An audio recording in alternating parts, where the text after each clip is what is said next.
Mahindra and Mahindra भी वही दिख रहा है, मतलब बाजार कमजोर हो रहा है, लेकिन ये बिल्कुल एकदम टॉप पर एक रेंज के अंदर कंसोलिडेट कर रहा है। 1265 अभी है इस पे इसमें। राजीव जी, मैं कुछ चीजें मैं बोलना चाहता हूँ। इन्होंने अपनी जरूर। स्कॉर्पियो लॉन्च करी, अगर आपको याद होगा, जैसे ही इन्होंने लॉन्च किया पहले 1 या 2 घंटे के अंदर ही इन्होंने कुछ लाख व्हीकल्स बुक कर दिए।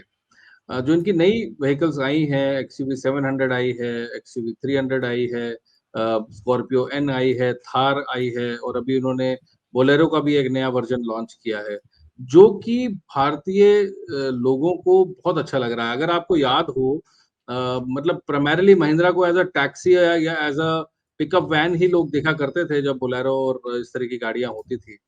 मगर जिस तरीके का इन्होंने एक्सयूवी 500 लाने के बाद अपना रिवैम्प किया है सिस्टम, मुझे लगता है बहुत ही कमेंडेबल है। अनफॉर्चुनेटली हम ये सब इनके इलेक्ट्रिक वर्जन में नहीं देख पाए। इन्होंने रीवा इलेक्ट्रिक, ये पहली कंपनी थी जिन्होंने ये अपॉर्चुनिटी को देखा, एक नेशनल बड़ी कंपनी जिसने मैनी प्रिसिशन करके एक कंपनी हुआ करती थी बैंगलोर में, पीनिया इंडस्ट्रियल एरिया में। तो वहां पे उन्होंने रीवा इलेक्ट्रिक कार पहली लॉन्च करी थी, जो महिंद्रा ने उसमें स्टेक खरीदा था। तो जो आनंद महिंद्रा साहब है, मैं उनको बहुत ही विजनरी और अच्छा बिजनेसमैन मानता हूँ और काफी रिस्पेक्ट करता हूँ उनकी। तो ये वो बहुत पहले देख गए थे कि ईवी की कितनी की बड़ी जगह है, मगर अनफॉर्चुनेटली वो उस पेस से ईवी पे काम नहीं कर पाए। मगर still we have to give all the credit for all the models they have come up with. पिछले 2-3 सालों में जो उन्होंने मॉडल्स लॉन्च किए हैं, और आप अपने आसपास और मैं अपने आसपास देखता हूँ किस रीति से ये बहुत अच्छी सेल्स नंबर्स कर रहे हैं। वेटिंग में है गाड़ियां 6-6, 8-8 महीने की।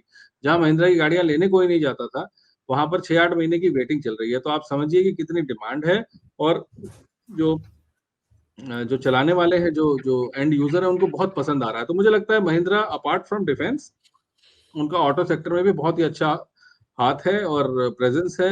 और जो उनका प्रोडक्ट है वो बहुत एक्सपेंसिव भी नहीं है, मिड मार्केट को ये लोग हिट करते हैं, और उसके अंदर बहुत अच्छा काम किया। इन्होंने सैनयोंग को, कोरियन कंपनी को एक्वायर किया था, उन्होंने बहुत जल्दी रिकॉग्नाइज कर लिया कि ये लॉस मेकिंग या ब्लीडिंग कंपनी है। तो सैनयोंग को उन्होंने दोबारा से अपने पोर्टफोलियो में से निकाल दिया, बेच दिया। तो I think it's a very good smart management. और महिंद्रा एंड महिंद्रा अच्छा करना चाहिए। मेरा मानना है कि ये 1500 तक भी जा सकता है। जी।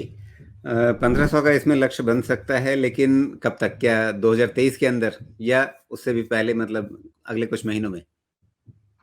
देखिए, ये मैं कहना बहुत मुश्किल होता है राजीव जी। हम लोग कुछ फंडामेंटल्स और चार्ट्स दोनों को देखते हैं।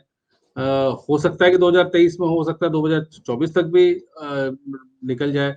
मगर अमंग्स द पीयर्स अगर आप देखें, टाटा मोटर्स का चार्ट देखें, या अशोक लेलैंड का देखें, या मे बी हीरो होंडा का, हीरो मोटर्स का देखें, या और किसी कंपनी का देखें, उसके एवज में अगर आप महिंद्रा को रखें, तो इसमें कंसोलिडेशन भी आ चुका है।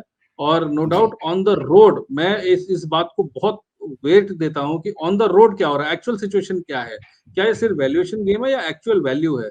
जब मैं जो जो पार्किंग में खड़ी हुई गाड़ियों में एक्सयूवी 700 या जो नया मॉडल स्कॉर्पियो का देखता हूँ, नई उस पर रिबन बंधे हुए देखता हूँ, तो मुझे बहुत कॉन्फिडेंस आता है इस स्टॉक को लेने के लिए। यानी कि लोग खरीद रहे हैं। जब मुझे पता लगता है कि 8 महीने की वेटिंग है, तो इसका मतलब लोगों ने पैसा दे रखा है, एडवांस भर रखा है, तो ये बहुत अच्छी बात है।